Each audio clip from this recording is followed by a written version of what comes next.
Harold, how you doing? You okay? Yeah, very good. Thanks. Very good. Thanks. Hope you had a good international break. Allan McGregor's signed up for another year. Yeah. How big a boost is that? And was it a bit of a no-brainer decision, really? I'll answer that second bit. No-brainer, absolutely. I think he thoroughly deserves it as well. Massive workhorse. The way he comes in here every day, and his preparation for games is pretty stunning.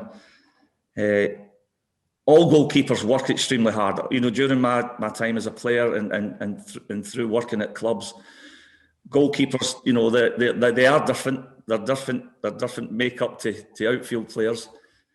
But Allan he really is something different, because he's meticulous in his preparation, and it's no surprise that the saves that he makes on whether it be first minute, last minute, against a team at the bottom of the league, at the top of the league, or in a European tie, his concentration focus is there to be seen, and I think it's well deserved that he's got another year.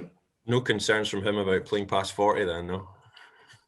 Well, the thing is, as I said to you, he's in great condition, and it'll be entirely up to Allan. It comes from his gut, his desire to keep going.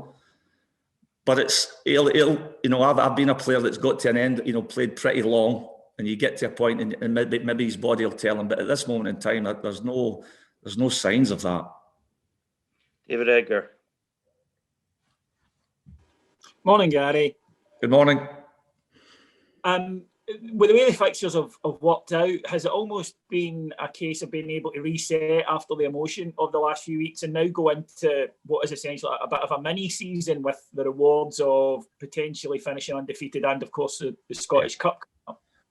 No, I think that's the exact point I've been trying to make. Yeah, that's the thing that we'll emphasise to the players. There is a little mini season, as you say, with the league games. There's nice targets, and there's stuff to get inspiration of trying to go through those 5 fixtures well, but also the chance of getting a good run in the cup and getting to Hampden, in the 21st, 22nd of May. So that's what we're going to try. We want to finish pushing, rather than just relaxing. And we see winning the league as a start to something, so we've got to try and build on that.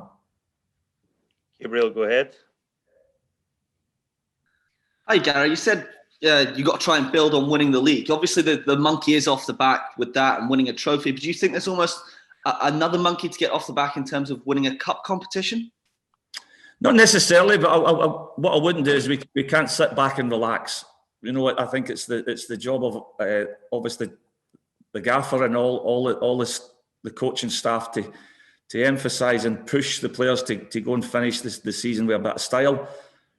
Try and get through the league programme without losing, and also as I've just, it's why not? Why can't we just go and really make a big push to get to Hampden? Andy Newport, please. Morning, Gary. Can I just get an update on how James Tavernier and Ryan Jack are doing in terms of their injuries? Well, the positive on Tav is that he's back on the grass, so that was nice to see yesterday. He's out there training on his own, obviously with the physios and stuff. But that's a big positive. So he's getting closer and closer. Ryan has been in London the last couple of days to done at some specialists. So we're awaiting some of the results coming back up from London on that visit. We're obviously just down there trying to just further investigations of trying to get to the bottom of Ryan's problems. So we'll wait for the results of that. I think Nico Katic is back in the grass, which is good to hear as well and good to see. And then we're just obviously waiting on all the international guys coming back. They're all due back in today. Jordan Campbell. Morning, Gary. Morning. Obviously, you spoke about Allan and the importance of his experience. Stephen Davis is another one who signed up for another year. How important is the two of those in particular in terms of providing that continuity over the next couple of seasons potentially when you're building a squad? Yeah, but and just flipping off at a tangent there, 126 caps is pretty special. I think he's now the British record holder outfield player. it's phenomenal. You know, it is. It's an amazing achievement to get that amount of caps. And this season, you know, I've just been asked previous who's the player of the year. There's been 4 or 5 outstanding players, you know, amongst a whole squad of players who've played really well. But Steve Davis has been impeccable for big chunks of the season, and he's been outstanding. So really pleased for him that he's signed another year and he's going to be with us again. And it's, you know, you do tend to look down the spine of a team. So when you go McGregor and you get Stephen Davis as well in that line, that bodes well. And Andrew, to finish, please.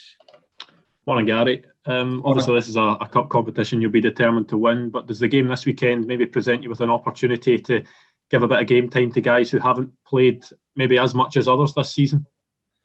You know, that's something we've looked at this week, you know, and we'll evaluate everything when the international guys come back to see how they're looking. But as you say, that there will be opportunity for players to get minutes. But, you know, we feel we won't be picking a weakened side or a under strength side. We feel this is going to be a really competitive game. They're a team that are going, obviously they're going pretty well. They're sat second in the league, pushing for promotion. So it'll be very competitive. So we're giving this game our full attention. We want to try and get through the tie.